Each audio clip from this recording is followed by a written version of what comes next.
ज़रूरत होती है। ड्राइवर कौन है? हमारी प्राण शक्ति है, हमारी सोल है।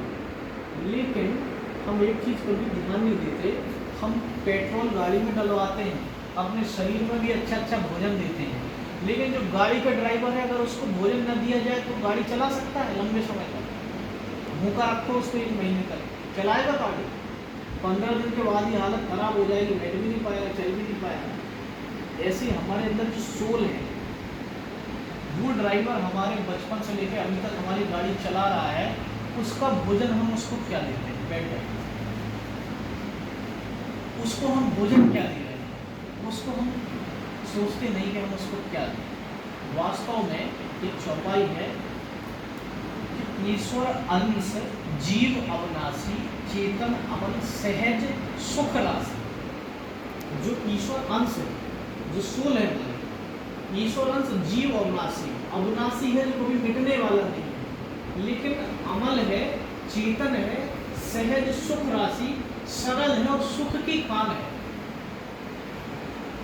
सुख की खान जानते हो? हीरे की खान होती है, कोयले की खान होती है, इसीलिए ऐसे ही हमारी सोल है तो सुख की खान है।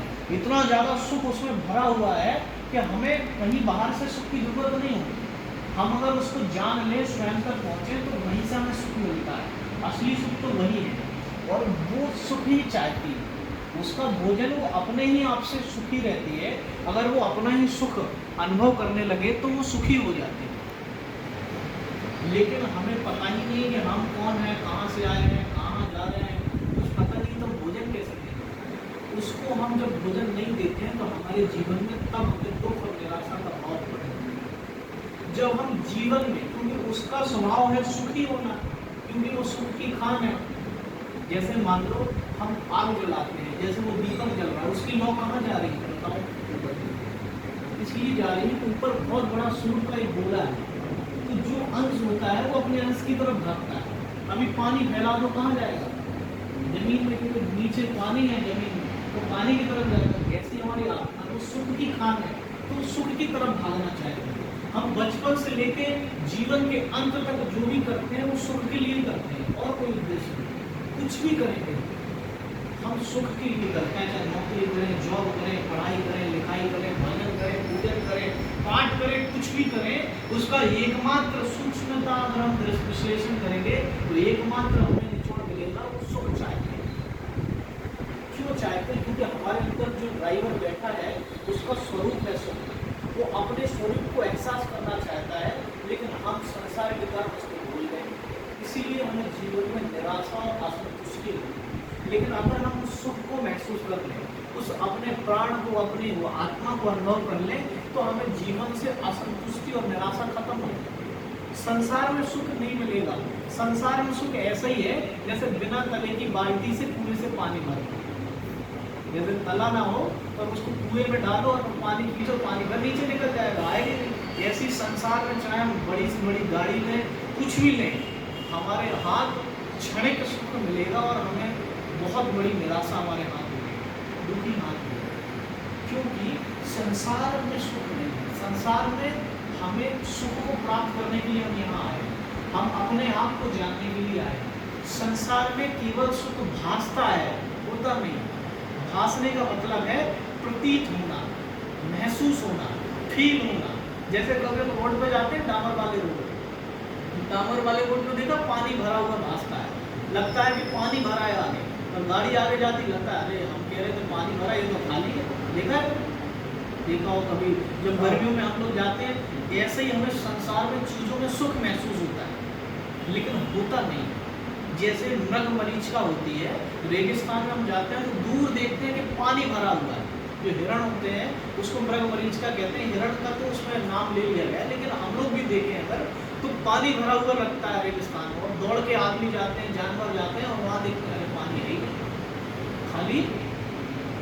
ऐसे ही हमें संसार में लगता है कि ये वाली गाड़ी ले लें, कार ले लें, इसमें तो बढ़िया एसी में बैठ के घूमने में मज़ा आएगा, ये वाली चीज़ खा लें, इसमें मज़ा आएगा।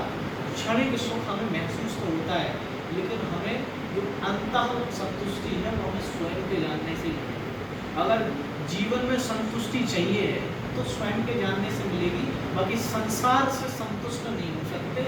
ये हमारे वेदों ने, शास्त्रों ने, पुराणों ने सभी ने कहा। हम स्वयं से ही संतुष्ट हो सकते हैं।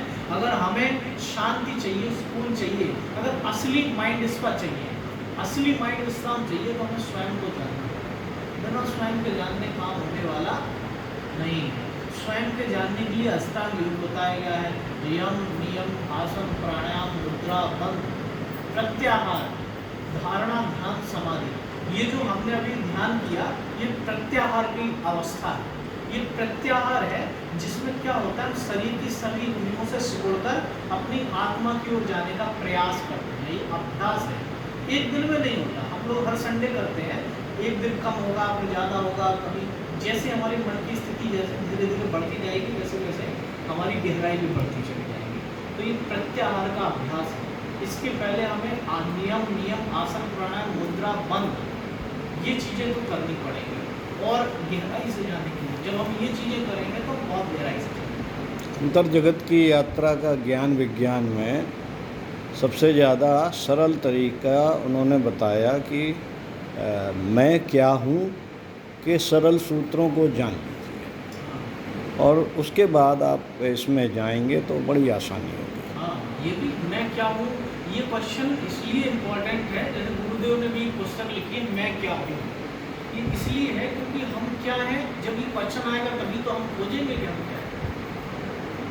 वैज्ञानिक लोग, जैसे मेरी वैज्ञानिक मानसिकता है तो मैं चीज़ों पर विश्वास नहीं करता। ऐसा मुझसे कोई कह दे कि ये ऐसा है, जब तक हमें उसकी वैज्ञानिकता या उसका कुछ ऐसा एविडेंस नहीं मिलेगा, हम नहीं मानते। हमें पता नहीं, भरोसे ही नहीं होता, दिमाग ही ऐसा है।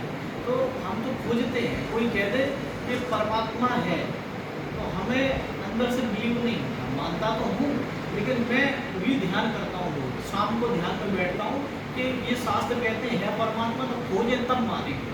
पहले से अगर हम मान लें तो हम खोज नहीं पाएंगे। और लोग कहते हैं, माता पिता भी कहते हैं भगवान को मानो, सभी को मानो, लेकिन एक इसके पीछे एक नेगेटिव चीज़ भी है कि अगर आपने मान लिया तो आप खोज नहीं पाएंगे। आप मान ही चुके कि है, जब है तो खोजना क्या, और नहीं खोज पाएंगे तो बस मानते ही रह जाएंगे, आपके हाथ कुछ मिलने वाला नहीं। इसलिए मानो लेकिन खोजो नहीं। मानने से पहले जानना जरूरी है ना। तो मैं कौन हूँ, इस बात को हमें जानना पड़ेगा। गुरुदेव भी कहते हैं, एक अखंडानंद सरस्वती महाराज हुए, बहुत अच्छे महात्मा हुए, वो एक सूत्र कहते थे देखो देखो देखो, देखने वाले को देखो। बस कह रहे तुम्हें अपने आप को जानना है, यही फॉर्मूला है। देखो देखो, तो ये कहते थे देखो देखो देखो। जैसे हम लोग अभी लेटे थे, हम कह रहे थे ना कि शरीर शिथिल पड़ा है, तो इसको कौन जान रहा है, तो जो जान रहा है उसको देखो। फिर जब उस पर हमारा ध्यान जाएगा तो उसको कौन जान रहा है, उसको देखो।